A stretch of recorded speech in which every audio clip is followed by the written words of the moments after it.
SJ. Welcome to Mvskoke Radio, your weekly source for tribal and community news, interesting guests and discussions, plus a local events calendar.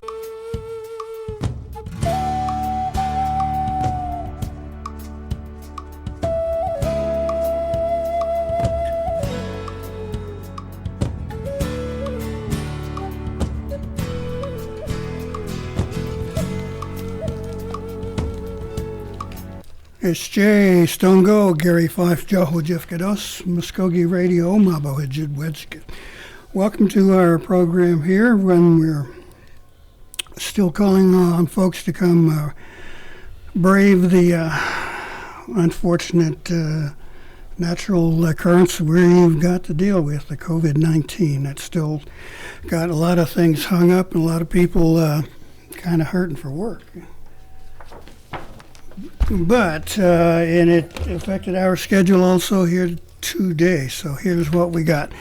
We had planned on talking with Caitlin Maddox about the Seminole Museum in down southern Oklahoma, and we'll keep trying on the phone and see if we can make that connection. But in the meantime, we have a wonderful guy who's always helped us out here, Mr. James Williams from our Tribal Environmental Services Division. Good morning, sir.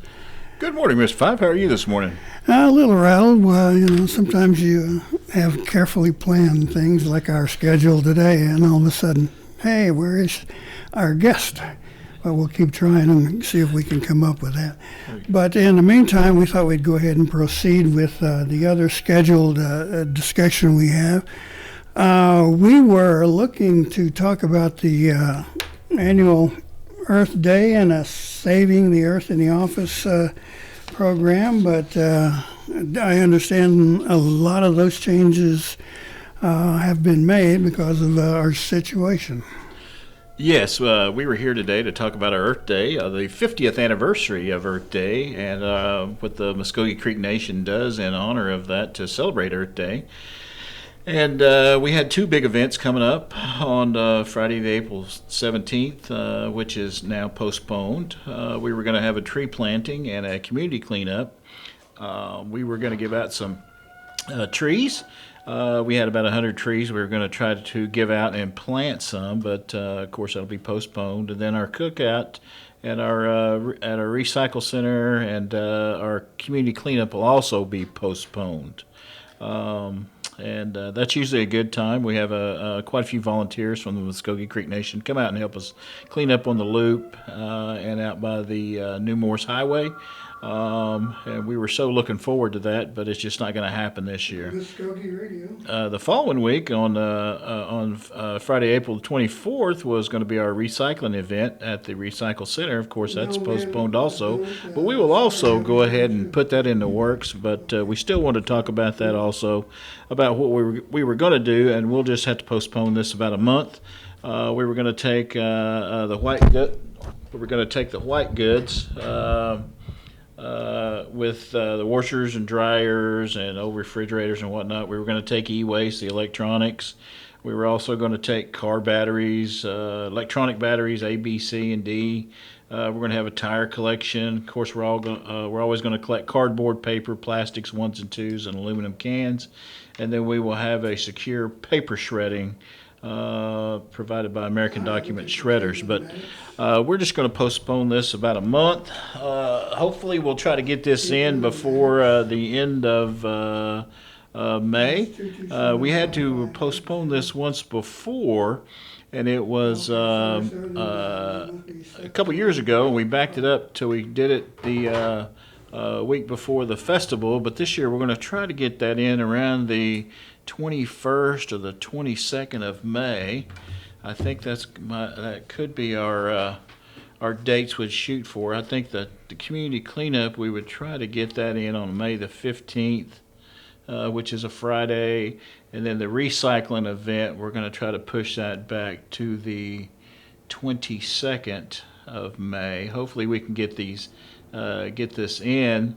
A lot of it depends on the COVID-19 and getting our employees, all of them, back to work to a normalcy that we all have known in the past, so that we're trying to get back to. And so if we can get that all taken care of and squared up back then, we're looking at May the 15th on the community cleanup, and then on the recycling event on May the 22nd. But that's just kind of where we're at right now. We've just had to push it back a month, and then we'll try to see. If not, we could actually possibly have to do this in June, which starts getting a little warmer in the seasonal. And we'll just have to play it by ear right now. Hopefully we'll all get back to work in May and we'll get going again and get rolling. But if we have to, we'll have to push it back to June. And we'll probably have to scale back some of the events just because of the heat that usually comes in. If we do a community cleanup, we won't do it as a large one. But the recycling event will still go on. We still want to do that. But we're looking forward to that. Some of the things that we got going on right now is that we've teamed up with the reintegration department down in Henrietta, our reintegration department, and they have a greenhouse down there, and we've teamed up with them right now to get some plants out. It's almost time to get those plants in the ground, but I was listening to the weather the other day, and it said we got a cold front coming in, so I don't know if it's going to be a little early to plant tomatoes, but we did give some plants out at the elderly complex the other day when they had their luncheon there, and we gave out some plants. And what we'd give out is tomatoes, squash, cucumbers, watermelon, cantaloupe, and those are from the Mvskoke Creek Nation Reintegration Center down in Henrietta from their greenhouse, and we're kind of teaming up. We're going to try to do that again next Monday at the Mvskoke Creek Nation Elderly Food Distribution. Okay. Talk about crazy days here. We have got our other guests on the line dealing with a time element, so we're going to interrupt you here for a bit, let you catch your breath, and maybe get a little bit of water, and we'll be on with it. But don't you dare go away. No problem. I'll be right back. Okay. All right. Hang with us, folks. Sometimes we actually know what we're doing.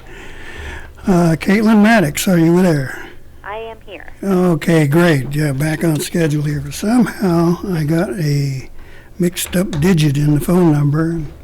Went through let's call it a momentary stage of panic. But we've got you on the line now.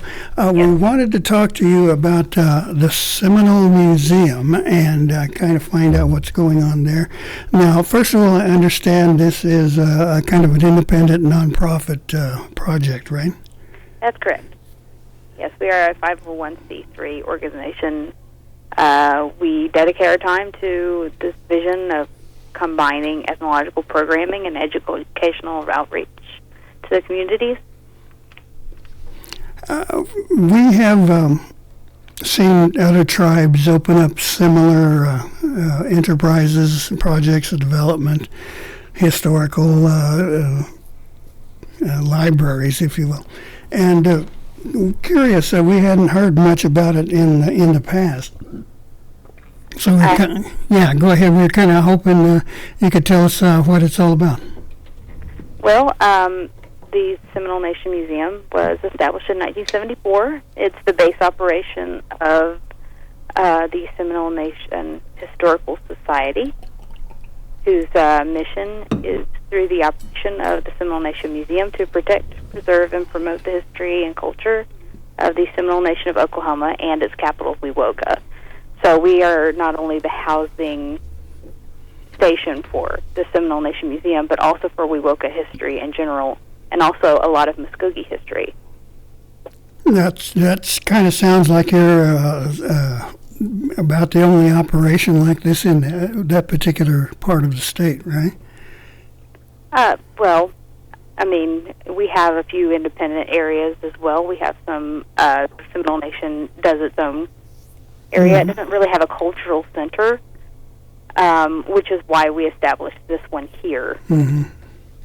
Now, we just had a tour a few weeks back of the soon-to-be completed FAM Museum, First Americans Museum in Oklahoma City, the one that's been in the works for about 20 years. Yes. And nice. we're kind of looking at concrete and rebar a bit, but it was shaping up pretty well. Now, what's like the physical size and location of what your facilities like? Well, originally when we opened it, it was about 1,800 square feet of space. It was very small because it was the old community center built by the WPA in 1937. But since then, we've added about 4,000 square feet of display space, expanded the craft center. We have an art gallery. We have a military wing and a research library as well. The focus of many museums that I've seen around the nation has been preservation of tribal history. I presume that's one of your goals and one of your ongoing campaigns? Absolutely, yes. Because, well, not so much because of the removal, a lot of that history has been lost. So we try to take in as many artifacts and also as much research that we can find. We actually have the legal documents by Charles Grounds and Paul Niebel, who were attorneys for the tribe, who handled a lot of the landmark cases of the Seminoles, and it's something that continues to be examined today in current tribal affairs as well. So we have a lot of those things that people come from all over the world actually to come and research. Now, this is one of the 5 civilized tribes. It's not huge like the Mvskoke or perhaps even the Cherokee. So, first of all, what's the population there for the Seminole Nation ballpark? Ballpark for the Seminole Nation. I cannot be absolutely sure of that. You referring to mainly just the Mvskoke? Yeah, well, the numbers of citizens, I guess. Numbers of citizens of the Seminole Nation. I can't even ballpark that for you. Okay. Well, I'm sorry. Well, I know so many who classify themselves as many, other than just the Seminole Nation as well, and I think that's what makes it difficult. I think what I'm getting at in my fumbling away here is that it's, as I say, kind of one of the smaller tribes, here in the state as compared to some others. So does that make it a challenge then, with fewer numbers, to find historical or contemporary materials that you want to include in the museum? I don't think so as much, because the Seminoles are not only they were removed from Florida, so a lot of their documents are in Florida as well, and we mainly document what's in Oklahoma. But they do a lot of other cultural things. They have their own fairs. They have art, which is a great way that we can catalog them as well. So it's not difficult to find what you would say cultural artifacts here. I was thinking we have a collection of Mvskoke historical pieces. It includes documents and paintings and furniture and clothing. Absolutely, yes, we have some of those as well. We actually have some removal documents and a lot of removal artifacts in our displays right now. Notably, we have a what is it? It's the it's a shawl from one of the people a lady, she donated it here, who wore it on the removal trail, and a copper pot, and it's things like that, things that they brought over from Florida along the way that they had, and they were able to give that to us. So we do have a few of those, and we have over 800 pieces of artwork, and we have thousands of photographs that we are actually planning on digitizing at some point. And making it more available to people so that they can identify who are in these photographs. So that will be a project that's going to be coming up in the next couple of years. Now, let me ask you a question here that's, I guess, off the beaten track or comes from the left hand Sure. sort of thing. Many years ago, when I was a student at Northeastern in Tahlequah, they had, I guess, for lack of a better word, displays of historical antiques, and they were just like lying on a table, with a little card or something like that, but they weren't wall or bricked off or roped off or anything. And I just could not resist the temptation to pick up a Civil War rifle.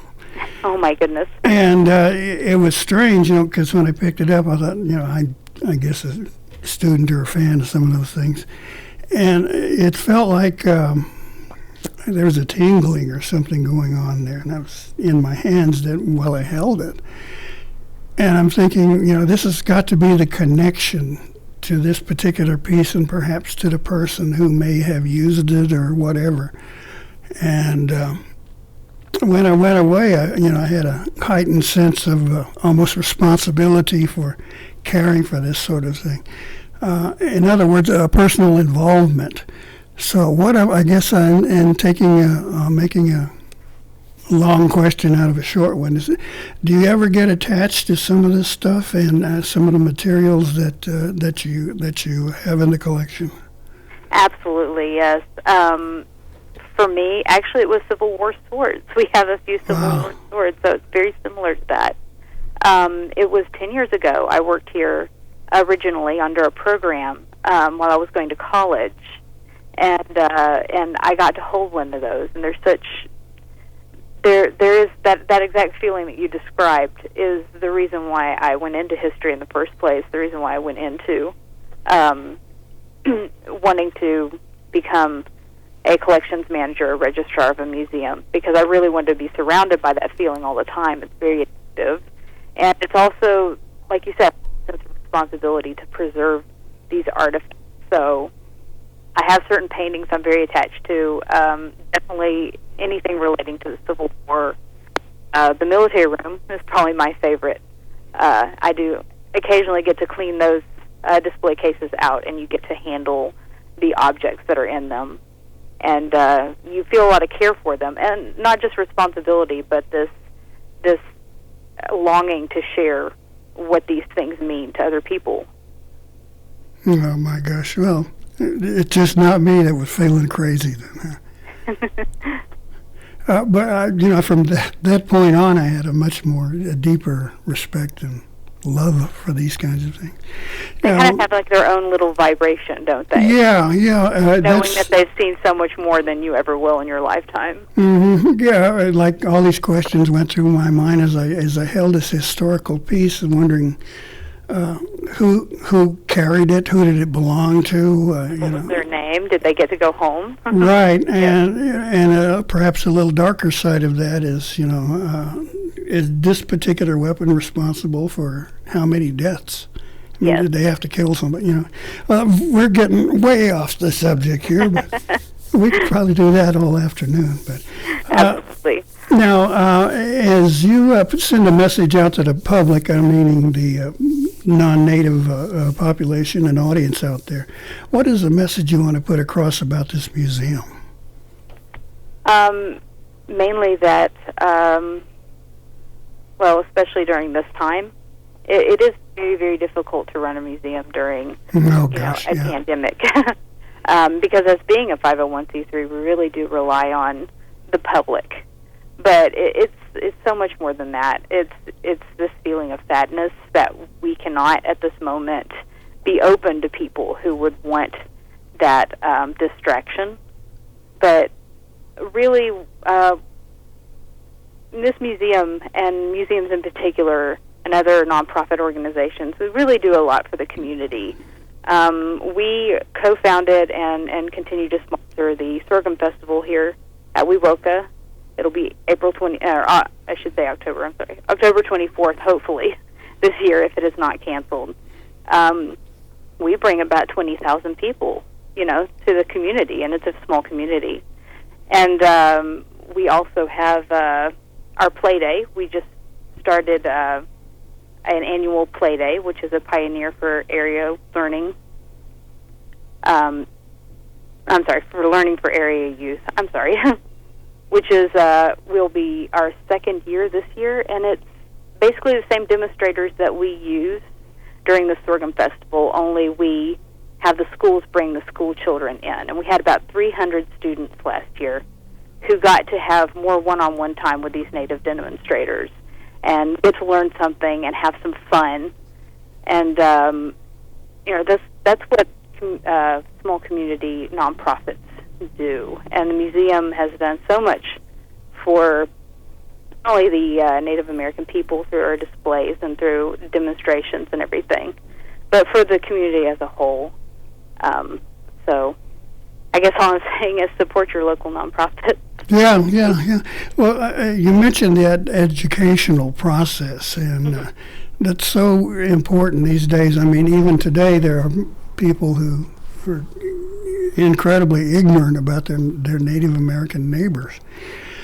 They don't have to speak the language, although many of them do, but even our representatives in the legislature have shown this incredible ignorance about Native people. Now, this is obviously a wonderful opportunity for this museum to do that. First of all, I presume that's something that you work on trying to do and communicate. And two, do you have any feedback from people who pretty much say things like, well, I didn't know that kind of thing? Have you had those kind of reactions in the educational challenge? We do, yes. We have had, we've been open about 4 decades. We've had 500,000 visitors from every state in the union, over 140 foreign countries, and counting. They come here to, we have that come here for research. Well, recently we had a young lady from Harvard who wanted to come in and research some of our historical documents. So as far away as that, just people interested who sadly are not anywhere near a facility that has Native American research material, because Oklahoma is one of the few places that really has that. And we have a lot of good feedback from the community that they may have lived here all their lives but never come in. They're really surprised at how well our displays are set up and how informative everything is. And we have Lewis Johnson, of course, who's our his vice chief at the Seminole Nation. He was the ex-curator here for about 20 years, and he comes in every now and then and gives like walkthroughs. He'll give tours of this for our special groups.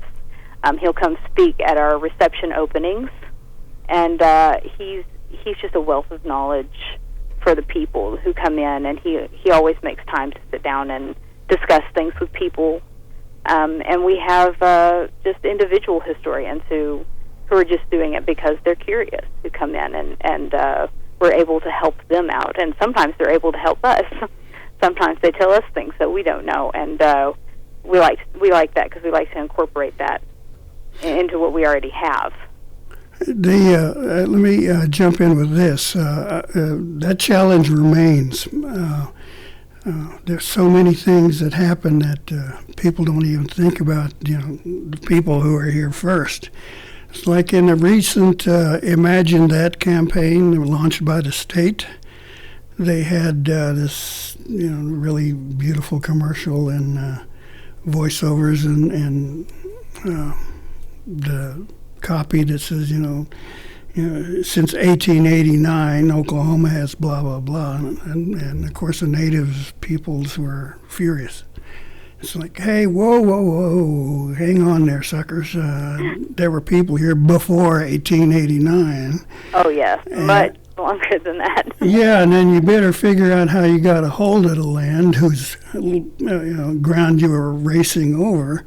Mm-hmm. And how the state developed, and that's, it might sound blasphemous, but a lot of it is not a very pretty picture.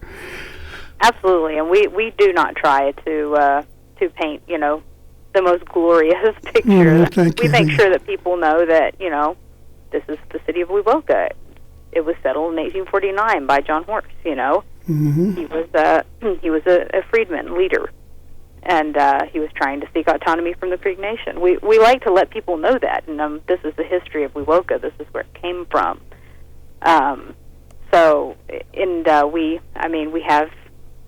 We have the execution tree here on display in one of our display cases. Whoa. Yeah, it isn't always nice. It upsets quite a few people. Yeah. But, we do like to share that history because it is essential to understanding Mvskoke. It's essential to understanding the community.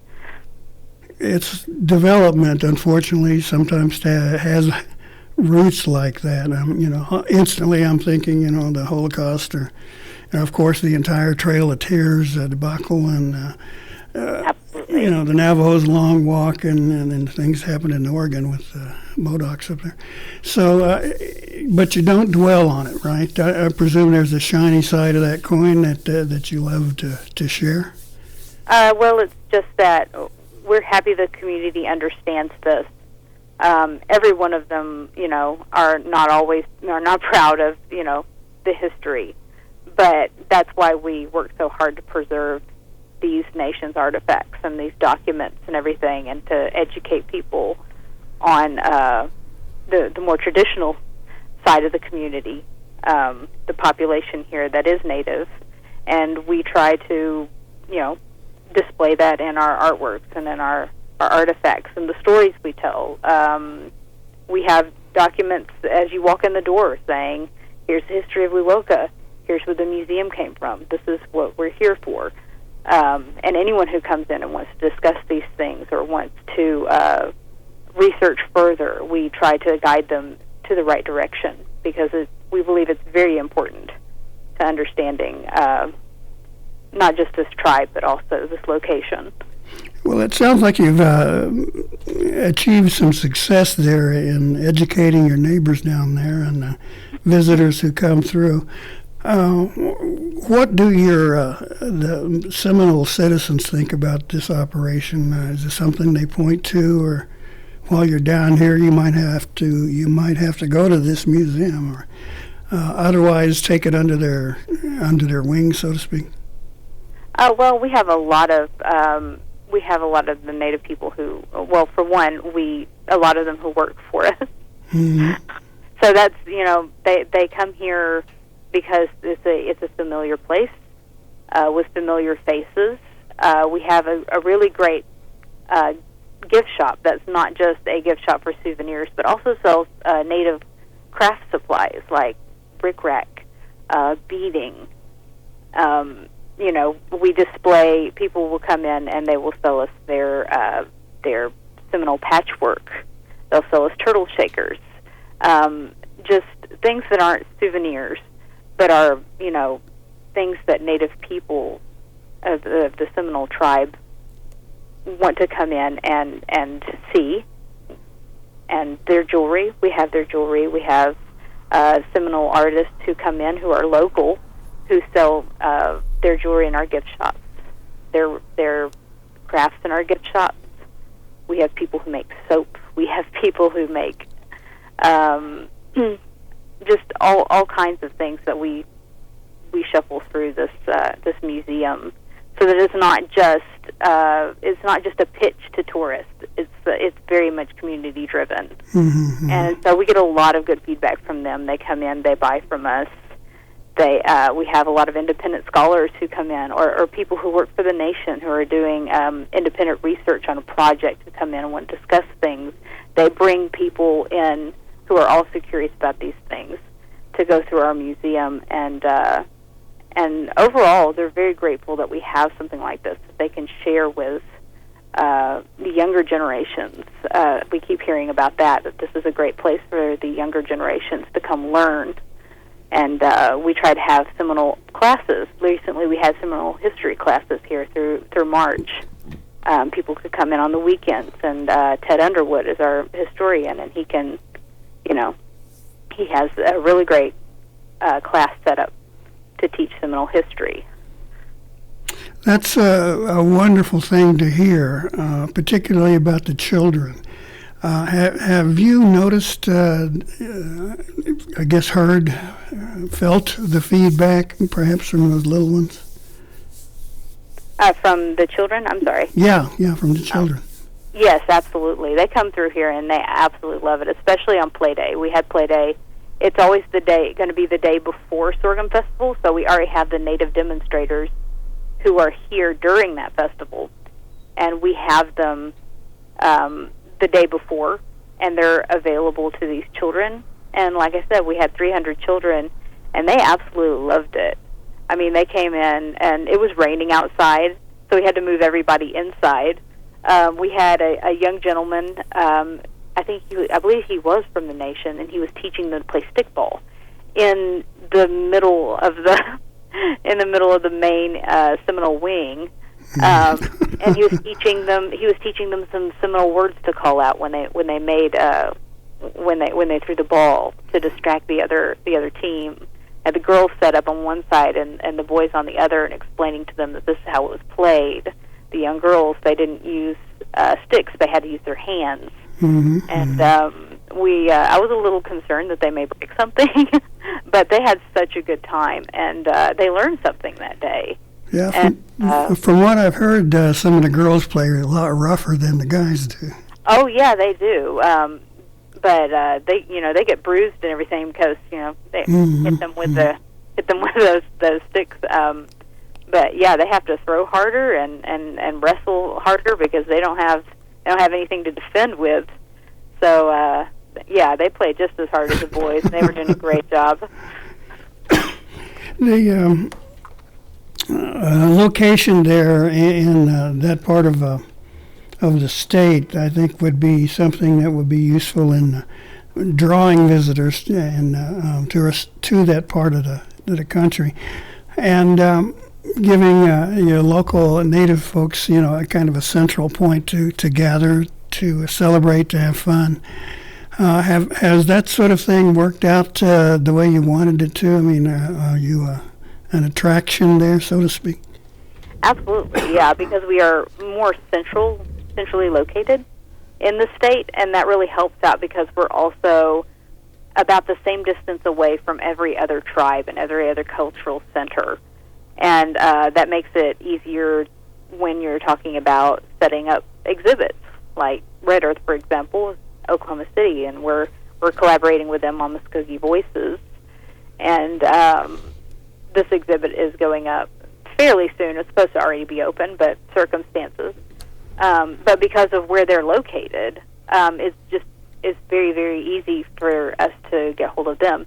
They have a good central location also to also branch out to these other places. So, I mean, people who are going to be in Oklahoma City for whatever tourist reasons, for tourist season, we are not that far away. And we get a lot of people come in, they're like, oh, we were just driving through the state, and we heard this was on the way. It wasn't far off the interstate, so we dropped by, and we really love it, and they have so many questions. And so we have Ted, of course, who we call over, and he kind of fills them in on everything they need to know because he's kind of a wealth of knowledge on the subject. Yeah. And then we fill them in on the Wewoka history, and they come by sorghum because we always have sorghum in our gift shop. So we have people order sorghum from all states.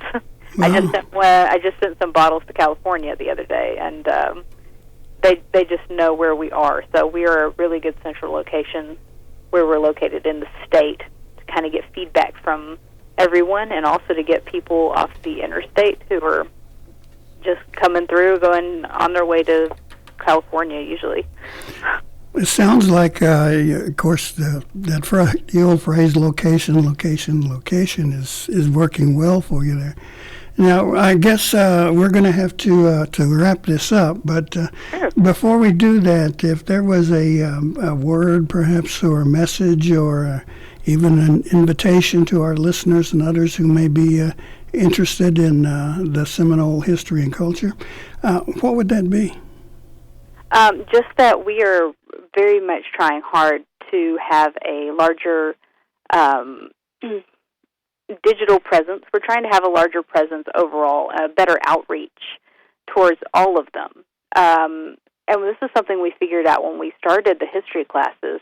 We got so much feedback, people asking us, can you please make this live? Can you please post this on Facebook or post this on your website so that we can all be part, because we cannot make it.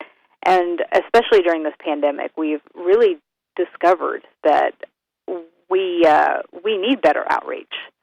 So that I guess our message is we really appreciate all of the interest in the Seminole Nation and the Seminole tribe from people who aren't a native, from people who are in different countries and different states in the U.S. We are trying to have a much better outreach, and we are trying to, digitize those collections. We are trying to get them up online so people can help us identify people in photographs. And we would really like y'all to come visit, and maybe for Sorghum Festival this year, October 24th. We have a lot of fun that day when it's not raining.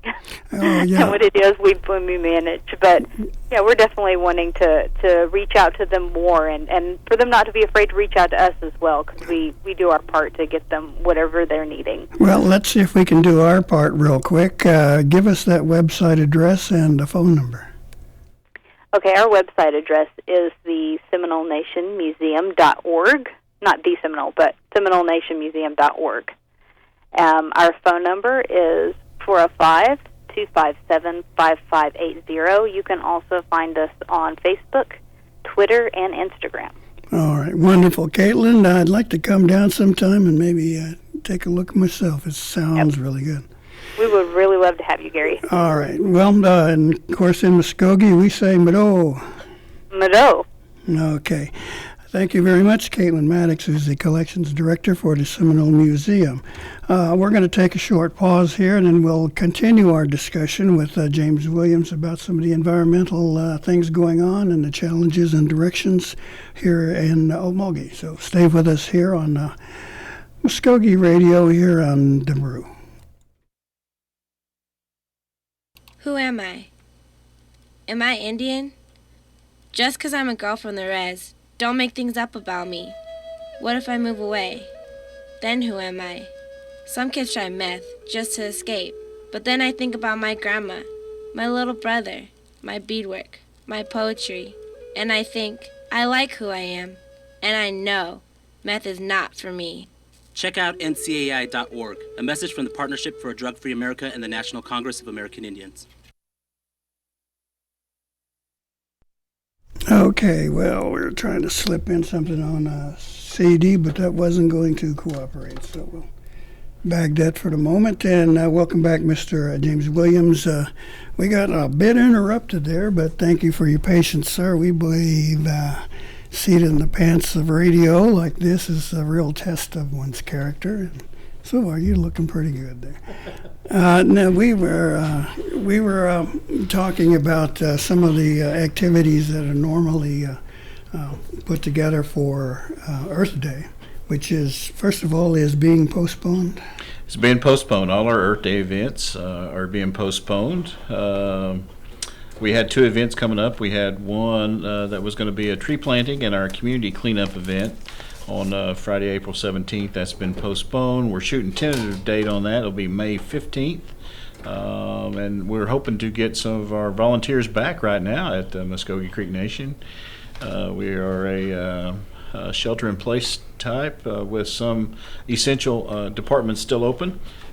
But not everybody is at the complex and is working from home, so we'll need to get them back in place once the COVID-19 issue has been pretty much flattened out or to a point where we can all get back to work, so my volunteers can come back to work. When a volunteer comes in, what kind of jobs are there available, or they just kind of pick an activity? How does that work? Really, we had two events on that one day. We're going to plant some trees. We've got some trees. However, we'll have to see if that's still a good time to plant them.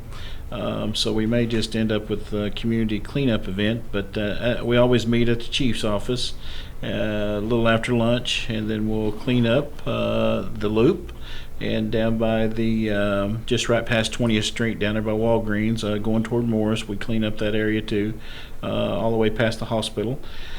And, we'll have some transportation, and then we'll have the light horse come in and follow us, have some escorts. So we're really looking forward to that. But like I said, we had to push it back to about May 15th. Hopefully that's a good date. I know a couple years ago we had to postpone it because of rain. But and we wanted to do it before the festival, and we did do it that year. But it really got warm starting in June. So if we can get this in May, we're going to do it. Okay, well, hang on with me for a second. I've Sure. got this thing I'm supposed to be using, but somehow it doesn't want to cooperate. No problem. No problem.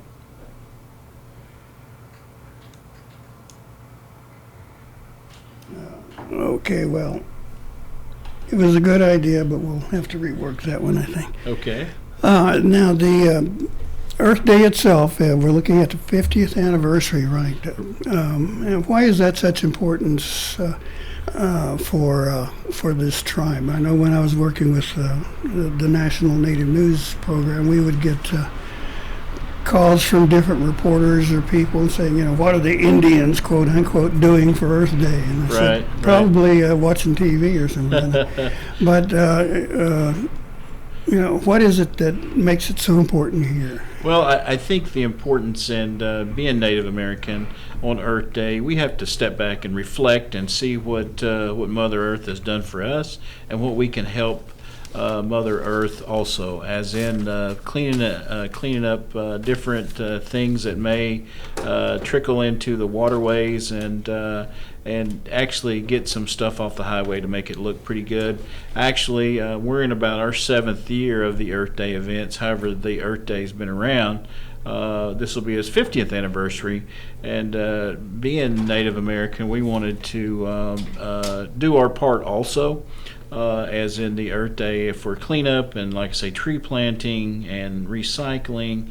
And it's gotten pretty big now for us, where we actually have to have 2 days at it, so that's a good thing. Our first day we usually do the community cleanup on a Friday afternoon, and then the following Friday we'll do the big recycling event. And that's really grown. So it's grown to a point where now we're collecting just about everything.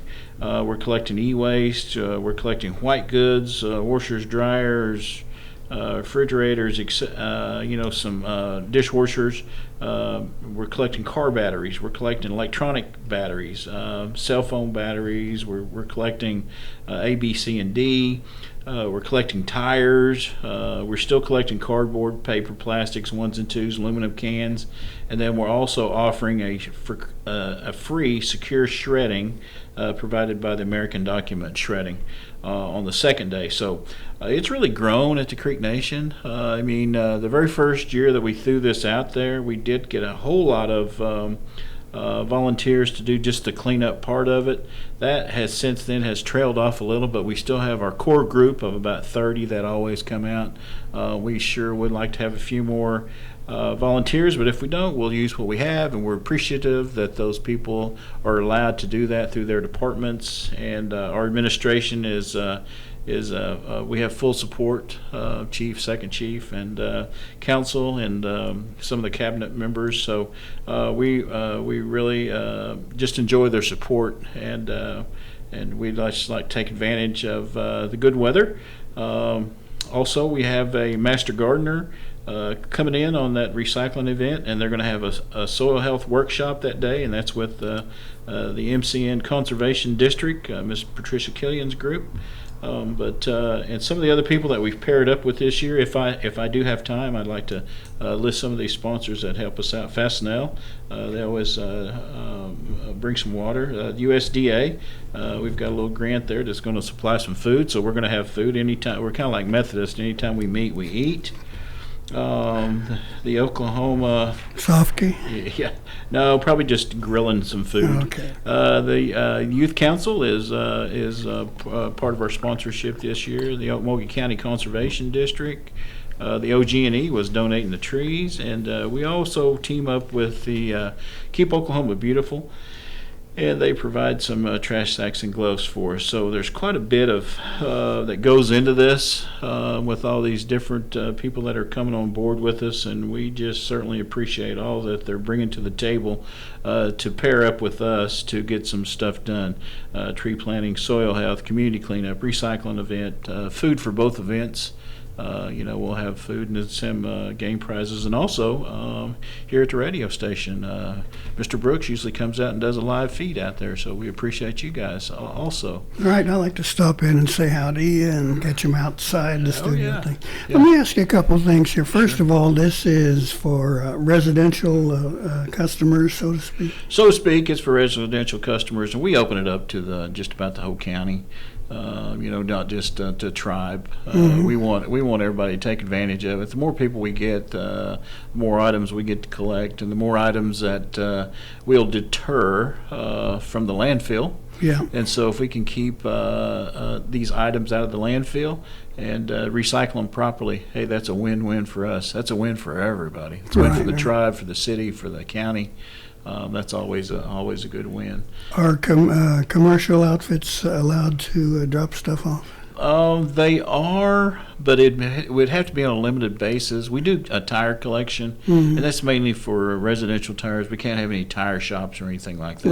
Right. But, we do get some e-waste from the schools and whatnot, and we will take that, so. That's great. But if somebody wants to recycle, they'd probably have to get a hold of us if it was a corporate type thing, so we could set them up on a schedule, But I got to tell you, this other thing we've got going on is with the reintegration down in Henrietta. Wait, hang on to that thought for a second. Let me pop this last second half of that question that I wanted to ask. This is for recycling. This is not for a garbage drop-off, right? No, it's not. No, it mainly be recycling, and we'll have different boxes to collect the white goods, the car batteries, the tires, and then we'll have separate containers for plastic and paper and whatnot. But we will have that secure shredding out there also. So hopefully we can get this done on May 22nd. We're shooting for May 15th on the cleanup day, and May 22nd, the following Friday, for the recycling event. We thought we could do it all on one day, but boy, that just seemed too tough, But that recycling day is just. It's a good 6-7 hours of just hard recycling. So that's good. Now, you were going into reintegration.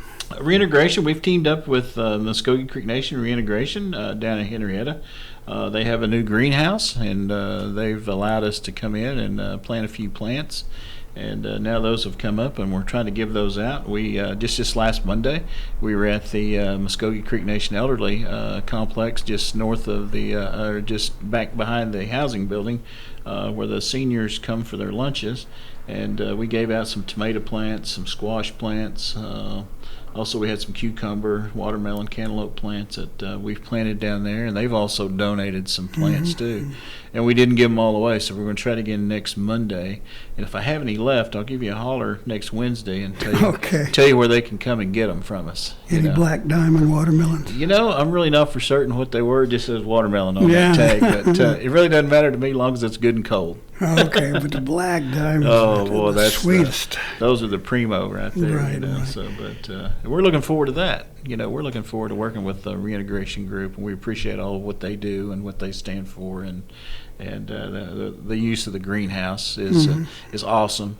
Hopefully we'll may get one up here in Okmulgee, but that's really working out real well too. So we appreciate them. What about the tribe itself? I know that most of the offices are closed, but on an average basis, do our office colleagues hit that blue bucket there with their They do. recycling? A lot of them take advantage of that. We still have a little problem with some contamination. Once people put a food product in there, if it goes all over the items that we're trying to recycle, it pretty much ruins that whole container. So, Yeah, I mean, well, we still have this problem of education of what we need to recycle at the Mvskoke Creek Nation and all over where we have our bins located at through the county. But overall, they do pretty good. But I want to say almost 20% of what we collect we have to throw away because it's already contaminated. well, that's too So bad. and then that's a shame. So we get it, and then if they've had like a big drink, and they threw it in there, then it was about half full, and it goes all over everything. Well, And right, that yeah. ruins the paper, or ruins whatever's in there, and makes it all sticky and sticks together. And our vendors won't take that. Right, so here's the reminder to those people who want to help out. You dump that drink outside. That's right. Yeah, or rinse out the cup or so, whatever you're Right. putting in there. Yeah. Keep the paper clean as far as you can. It may be used, but it doesn't necessarily have to be filthy to put in there. That's right. That's right. Yeah, and some of them will have like a McDonald's sign. Oh, boy. And they'll throw in there. I was like, we don't recycle. No, just no, about no. anything from there. Supposed to do something else with grease. That's right. That's right. And it gets all over the place. And it But- betrays what you've been having for lunch, too. Yeah, well, we appreciate all the recycling that goes on, and all the different departments, and wherever else we have some at the schools and whatnot. Although we don't have them at the schools now because they're all closed, but we appreciate everybody recycling and all their recycling efforts. However, if they would watch what they would throw in there and not contaminate the whole bin, it'd be great on our end. Oh, yeah, make you feel much better that you had contributed your part, however small. Right? It all adds up, and ta-da, that's stuff that they can deal with. Yeah, it certainly does. All right, now, I know we were looking at a program of events, so to speak. God, I'm using that word, those phrases so much. What you got on your agenda there? Again, let's repeat that. Yeah, our events for April, the Earth Day 50th anniversary events, the ones that was scheduled for Friday, April 17th and Friday, April the 24th, we're going to push them back an entire month, and we're going to shoot for May the 15th on the community cleanup, and then on May 22nd, we will shoot for the recycling event. More than likely, the recycling event's going to happen on the 22nd of May. That's right before Memorial Weekend, so we want to do that. We didn't want to do it on Memorial Weekend, so we need to move it up before that. But the community cleanup, hopefully we can get that in on May 15th. If not, we'll have to do it the first week of June. But May 15th and May 22nd are tentative dates, but we're having to see if everybody's going to be at work before we can actually pin that down. But those are becoming some hard dates that we're looking at, and hopefully we'll have this all reprinted out with the correct dates. We will, and then come that first week in May, if we're all back to work and life kind of resumes to normalcy somewhat on at work, we will shoot for those dates. Now in May, the 15th is on a Friday, 22nd is on a Friday, but if we have to wait till we get back from Memorial Weekend, it'll be June the 5th for the cleanup. But I want to say that Recycling Day is going to happen on the 22nd. So that's kind of what we're looking at, and we want everybody to come out and participate, and we appreciate all the people that partner up with us, and we're just looking forward to it. Speaking of partners, you mentioned, of course, the Mvskoke Nation Youth Council. They had some materials ready to go. Power off the day, turn off your computers and other electronic equipment at the end of the day and between uses. It's in the air, set all thermostats to optimal use levels. Turn the light away, then turn it off. Turn off lights when not in use. There's a tough one there. Paper grows on trees. Use electric order processing, purchase orders, acknowledgments, etc. where available instead of a fax machine. And don't throw your toilet paper into the trees. I don't think many people are doing that much. They're saving that right now. Oh, yeah. Who let the air out, closed doors and windows when not in use to avoid using the thermostat? Now, I had my truck in the garage last week, and one of the items sitting on his computer was a 4-pack of Cottonelle. There you go. With a price tag of $20 on it. And I said, hey, you're opening up a brand new sideline here. And he said, well, that was a joke originally, but we may have to do that. There you go. And also, we might add that if we do on the May 15th for the community cleanup, we are offering a 50th anniversary Earth Day shirt. They look really nice. It's got the meerkat on there, and it's pretty nice. We kind of like that design that we come up with. So here it is in full color, folks. Yeah, there it is. So I don't know how many can see this, but it looks really good. But no, it's always good, and there's always some good food, and we just like everybody to kind of put that on their calendar tentatively. We'll know the first week in May once we.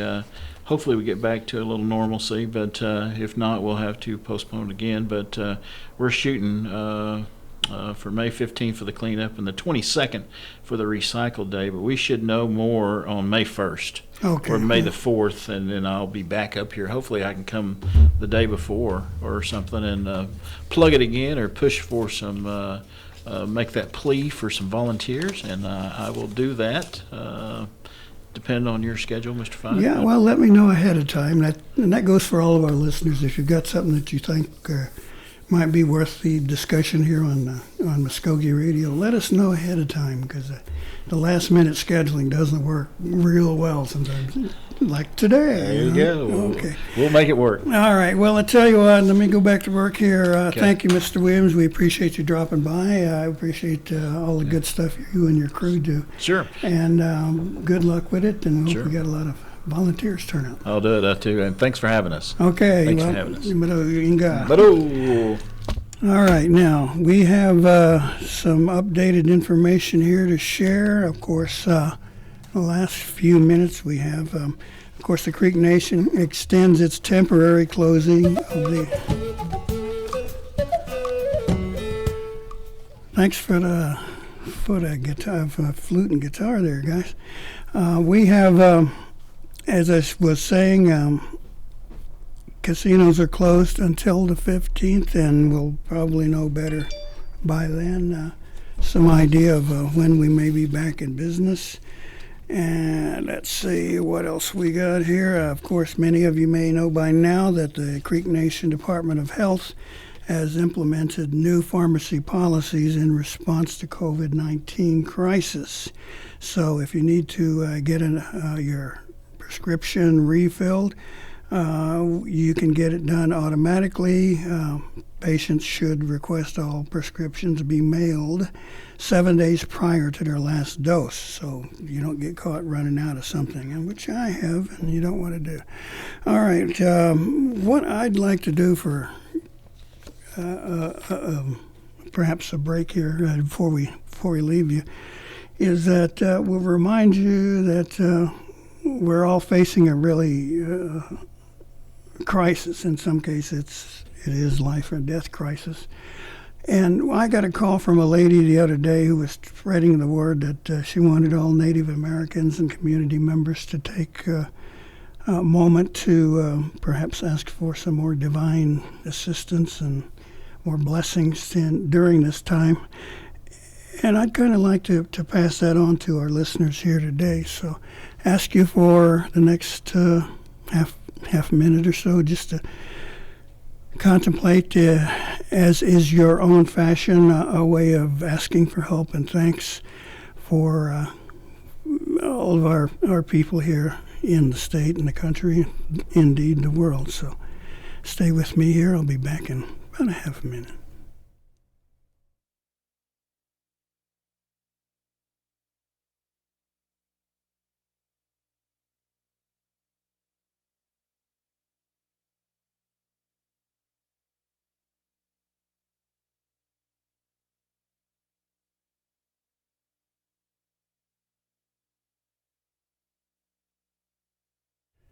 Okay, we're back. We hope that you might have taken that little bit of time to remember those who have suffered, who are suffering, to protect us from this deadly virus.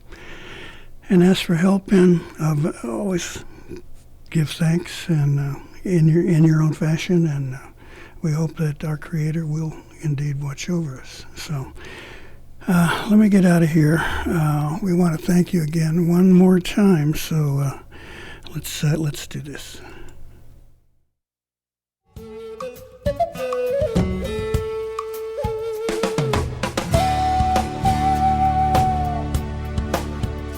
You've been listening to Mvskoke Radio. Join us again next week for more local, tribal, and community news and updates. But